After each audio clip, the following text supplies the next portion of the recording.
Some legends fade with time. Others refuse to disappear.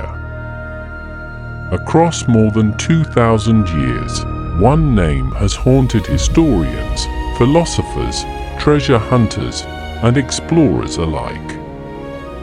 A name whispered by ancient priests, drawn on modern sonar scans, and imagined in every corner of the world. Atlantis. Was it a mighty empire swallowed by the sea?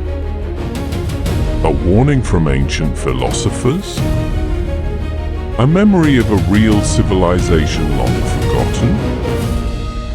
Or something far stranger, a story older than the storyteller himself? Tonight, we return to the origins of this myth, to Plato's cryptic dialogues, to the temples of ancient Egypt, to the volcanic ruins of the Aegean, and the drowned coastlines of the Ice Age world. This is a journey across geology, archaeology, myth, and human memory to uncover the truth behind the world's most enduring lost civilization.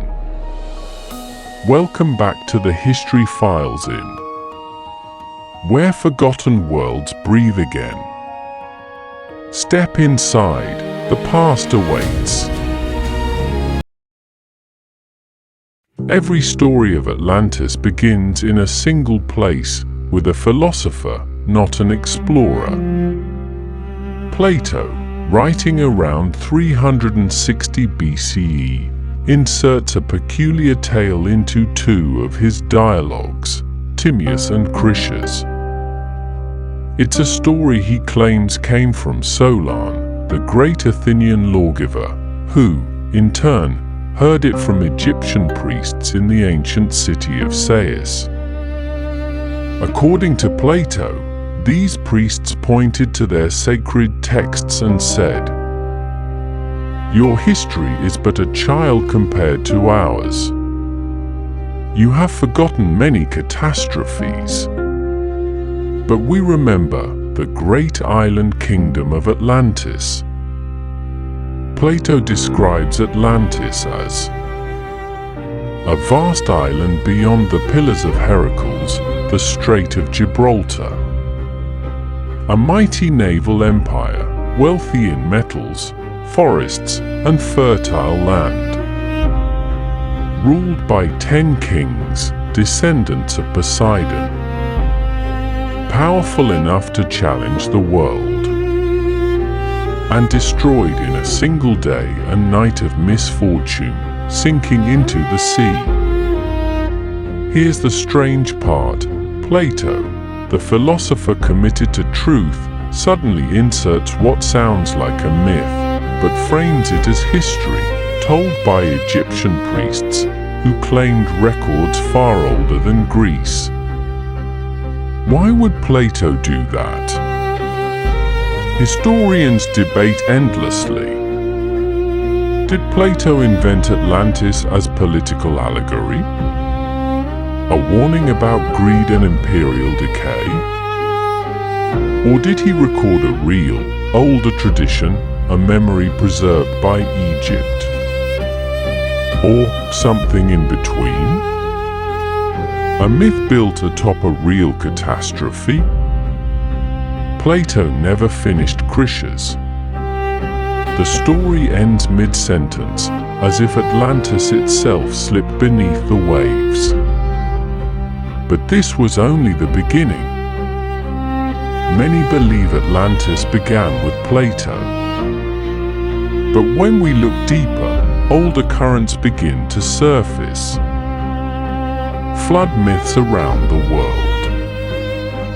Civilizations across the planet, from Sumer to India, from Australia to the Andes, preserve memories of a great flood, a drowned land, a vanished people.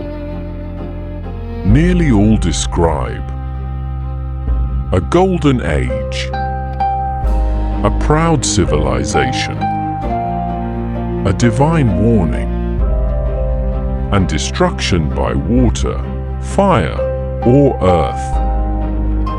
Coincidence? Or fragments of a shared prehistoric memory? Egypt's mysterious Zep Tepi.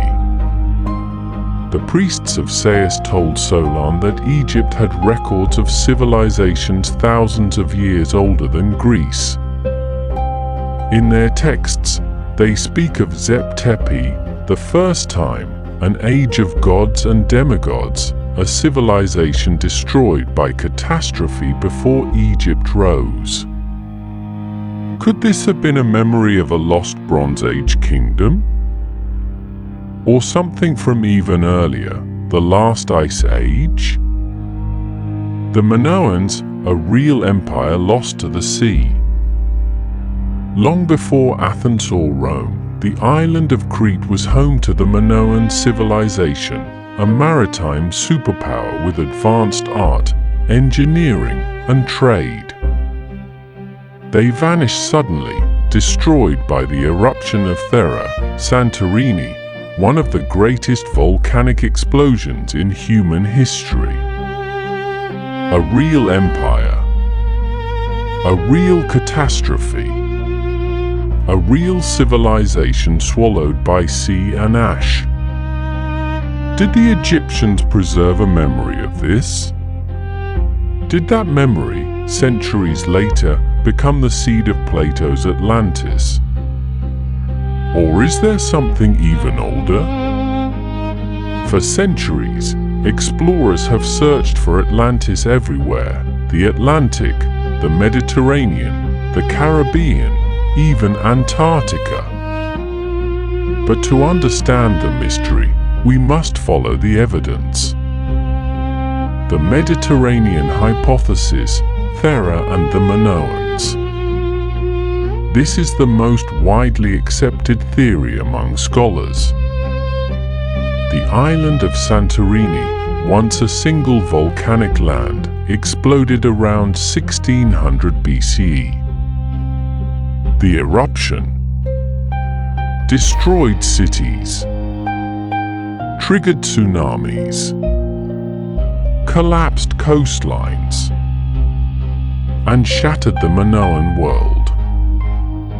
Archaeology shows multi-story buildings, advanced plumbing, vibrant frescoes, prosperous ports, a kingdom dominating the seas.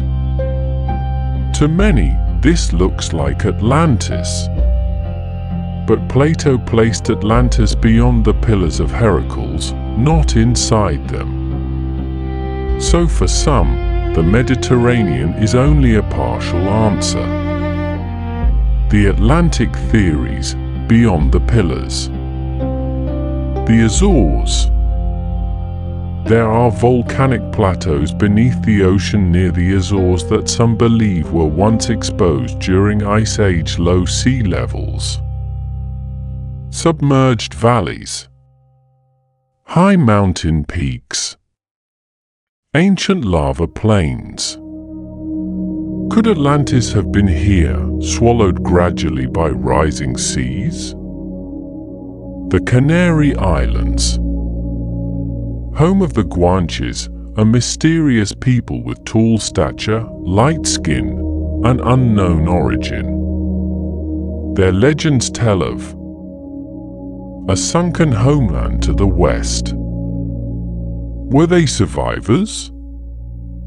Bimini Road, Bahamas. In 1968, divers discovered a straight line of massive stone blocks underwater. Natural formation? Or the breakwater of a drowned city? The debate continues. The Ice Age hypothesis, the drowned world. 12,000 years ago, the exact date Plato gives for Atlantis, the Ice Age ended. As glacier melted, sea levels rose over 120 meters. Coastlines vanished. Entire landmasses disappeared. and unknown cultures drowned beneath the waves. These were not small floods. These were world-ending transformations. Humans from that era built megaliths, stone temples, and astronomical structures. But those were the ones on land. What about the ones now underwater?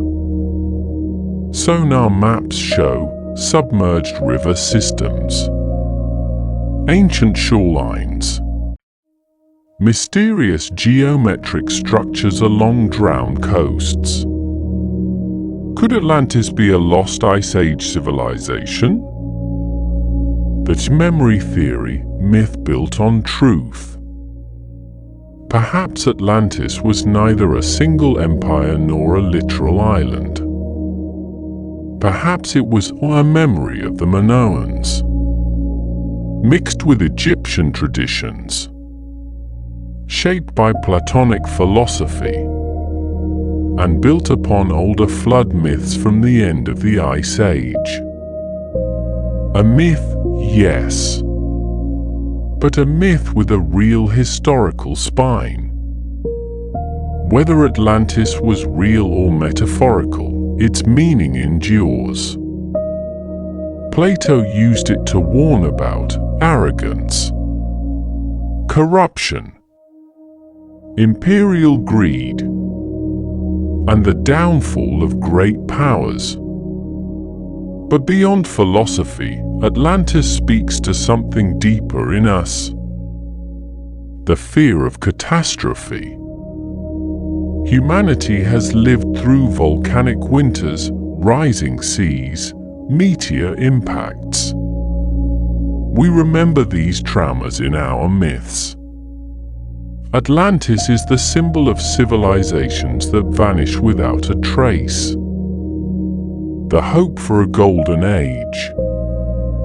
Every culture has a memory or a longing for a lost age of wisdom, prosperity, and harmony.